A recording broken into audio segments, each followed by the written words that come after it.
Hey guys, Follow Monk here. So I'm here with Dre again, and we're going to be talking more about Ravnica. This time we're going to be talking more about the guilds and overall the role they serve in the society and why guilds are so important. And the purpose of this is so if you want to run a game in Ravnica, you can have a better idea of how it functions and what guild may be right for you, and also what races and backstories and classes would line up perfectly with each guild. So, without further ado, Dre, can you tell us why the guilds are so important and what role they fulfill in Ravnica? Well, all 10 of the guilds, they were at war with one another originally. This war was a plain sized war that took over the entire city, and it risked destroying them entirely. Hmm. So, to mitigate having to deal with this, they decided to create the Guild Pact, which was a set of laws and an artifact that they all must obey. Okay. It was written by the Azorius mostly, and as a result, they have to uh, follow the rules no matter what because the Azorius have the power of law and magic. Right.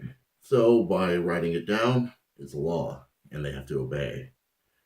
This allows them to live in a harmony state with the big quotes on that. Um, being as peaceful as they can for the guilds that are peaceful and taking different areas of the city. The whole point of the guild pact being that most of the guilds had to follow some job in the city and take care of some service in the city. Right. Okay. Yeah, that makes sense. So, yeah, so this was overall to kind of set harmony and make it to where each guild had a role to fulfill in the city. So the guilds are important for the fact to have so much influence, and each of them kind of have their own role in this world. So, and without further ado, let's get into the first one, which is Rakdos. Which, in a hilarious detail about me, is they're the only ones who didn't have a requirement for theirs. Yes, they didn't have to take up any job being part of the guild pact, being that they are a guild of chaos, and they were only made to join the guild pact to keep some semblance of order so that they couldn't Right. run wild all over the city.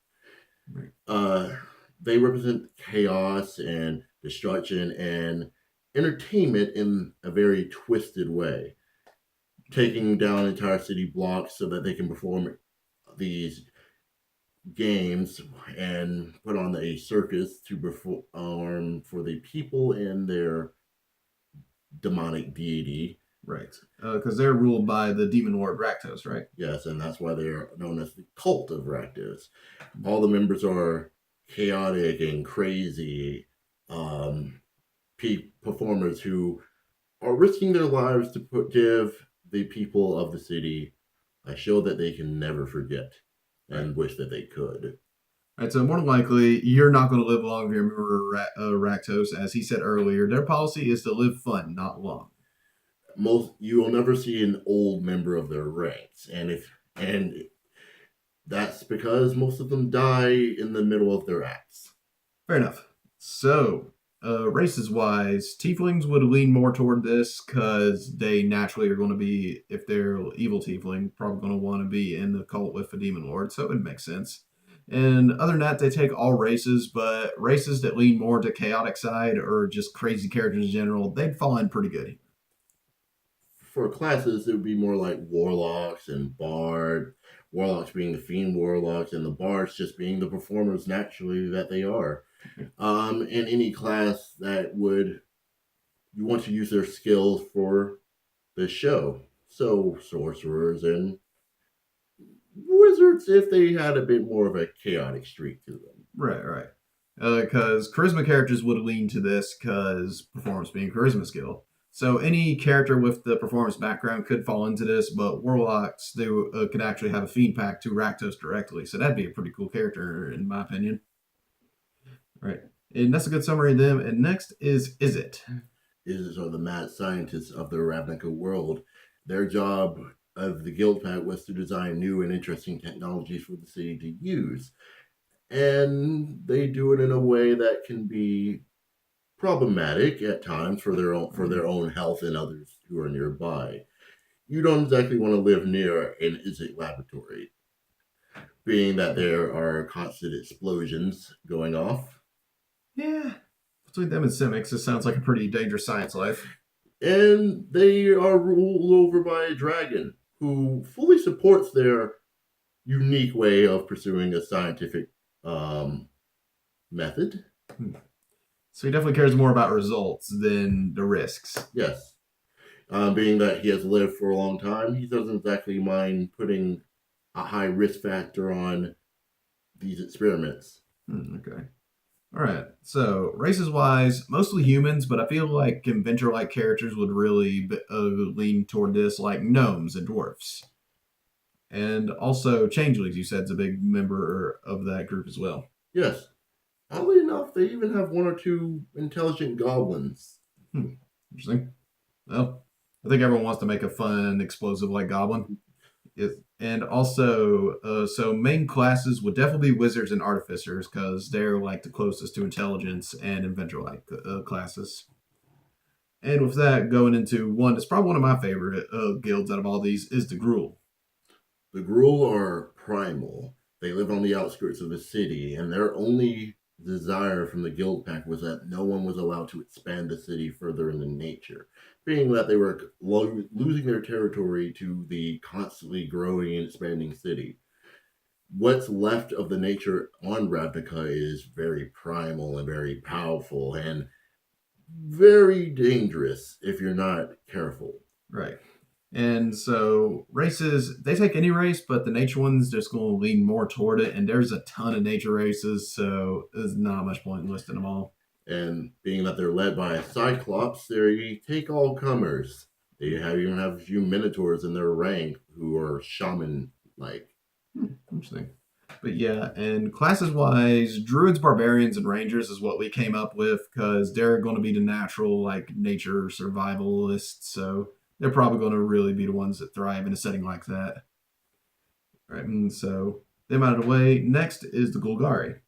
The Golgari's job of the guild pack was to take care of the underbelly of the city and deal with the dead, converting them down to basic materials and using them for the betterment of the city. Because when you have an entire plane that is a city, you have a lot of corpses that you have to figure out what to do with them. That's fair. They have a rank of different monstrous races that you would find from goblins and Wanti and all sorts of just monstrous races that would do well in the underbelly of the city. Right. Not the ones that be more accepted into light, really. So, and obviously, classes wise, it's going to be probably necromancers since they work a lot of undead. But spore druids, this is actually the guild they were made for. Being that the Sword Druids are the protectors of decay and death and that side of nature, they do very well in a part where they're trying to get rid of these corpses and use them for different things. And there are many undead in this part of the city as well. Right. Okay.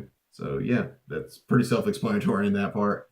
And next is the Azores, the ones who made the guild pact entirely. The Azores are the law. They create the laws of the city and they expect everyone to obey them. Not everyone does, except for the rules of the guild pact. And they use a very powerful form of magic called law magic, where if they create a law, it has to be accepted by the people they use to enforce it on. Okay. Yep. And yeah, so races wise, it's going to be mostly humans, but lawful leaning races will go to this as well, and also chaotic good, just good races in general, because you're going to be a lawmaker and law enforcer, so that's really what's going to thrive here. Class wise, they would be clerics, paladins, and even fighters who would all go out towards making these laws and then helping them be enforced. Right. And also law clerics, this was the guild they were made for, so they really going to thrive there. And law clerics, they're just awesome to me. I like some of their abilities. They're a cleric archetype that's all about giving an order and then expecting it to be followed. Yeah.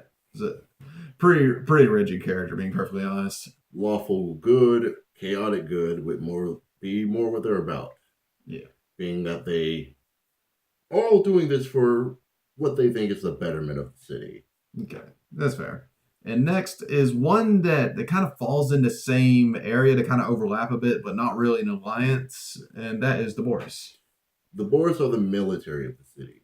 They don't make laws, but they make sure that they're being enforced.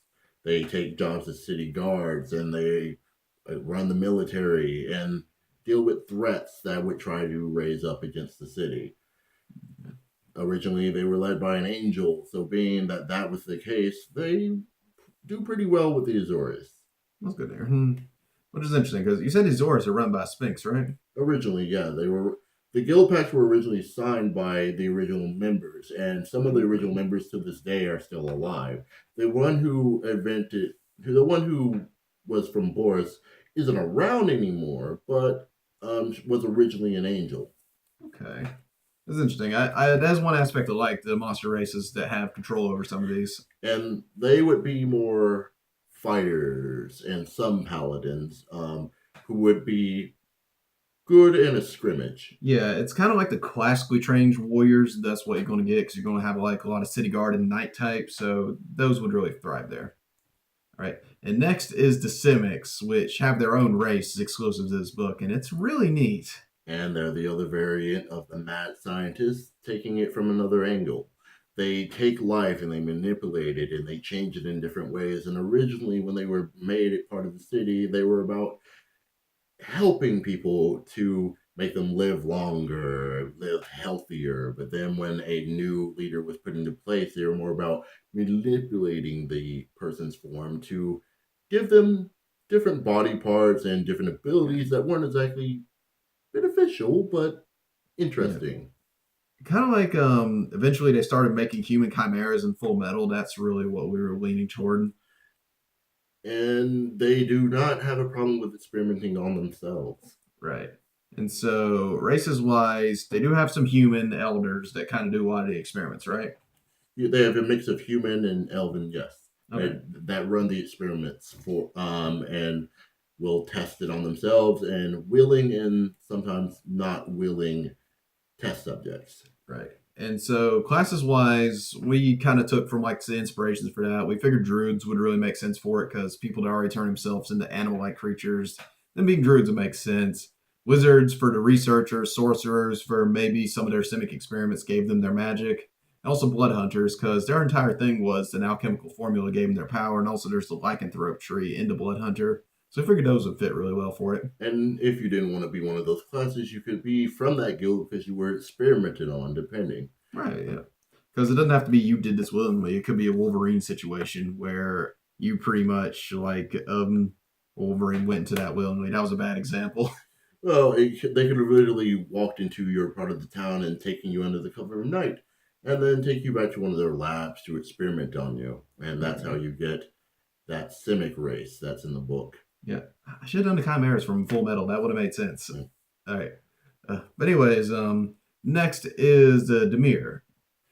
The Mirror is a guild built on secrets. They're so secretive that not anyone knows what they actually made a promise to do as part of the guild pact. Which means that we're so secretive that they could pull the wool over the Azorius. Yeah, that's Uh, impressive. Since Azorius are like a more lawful version of Light Yagami. they're a spy network of rogues and trying to have their hand in everything.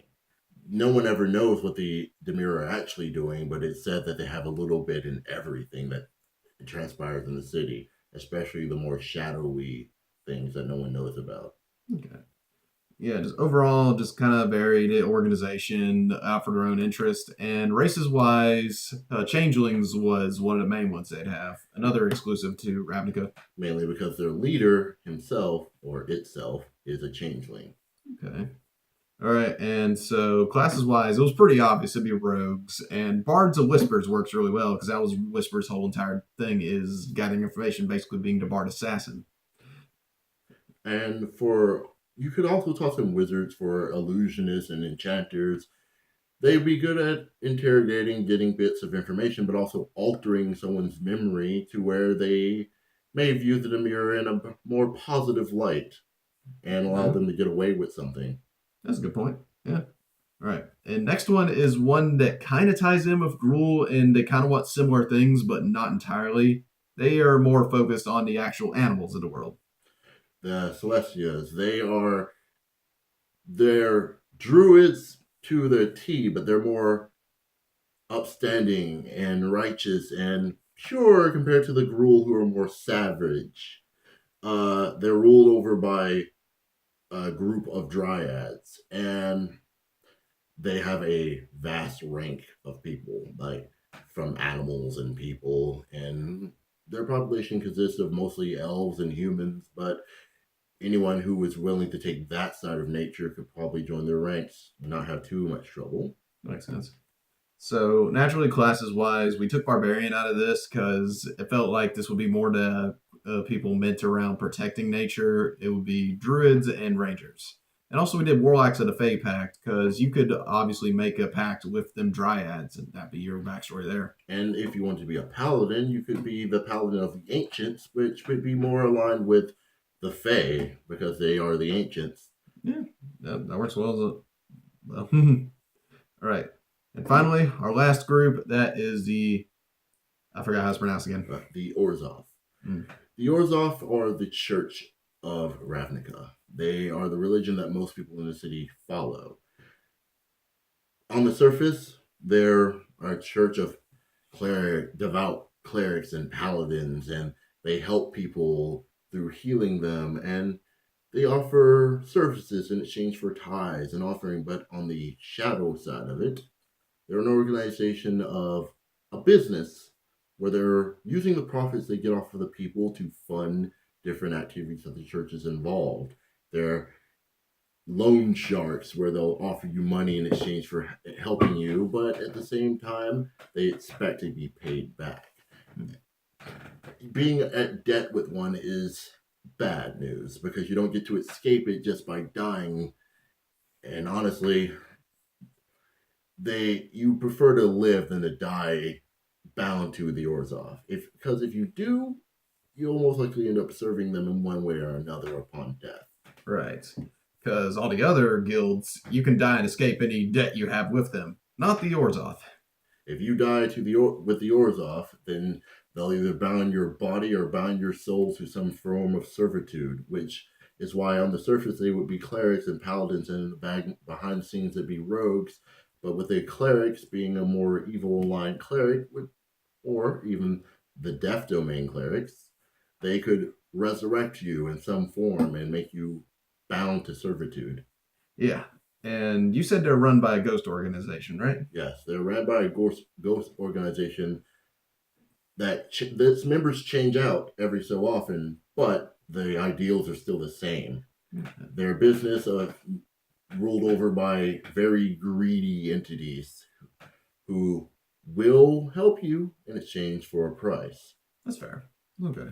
So yeah, I feel like he summarized it well. And yeah, that is the main summary we can give on all the guilds. I hope you guys enjoyed this. And if you like more content like this, us reviewing books or anything like that, just let us know. And appreciate all the support I've got lately, guys. Thank you, Dre, again, for recording these videos with me. No problem, man. Hey, thank you. It was a lot of fun. And I'll see you guys in the next video. I hope you enjoy it. Bye.